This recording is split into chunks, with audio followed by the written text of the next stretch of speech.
రవి ఎవరు లేరు వచ్చి. చిట్టి జర మీ ఇంట్లో మేనేజ్ చేయొచ్చుగా. ఎందుకు?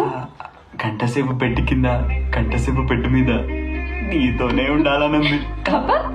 హుషారు. ఏయ్ నడు. చిట్టి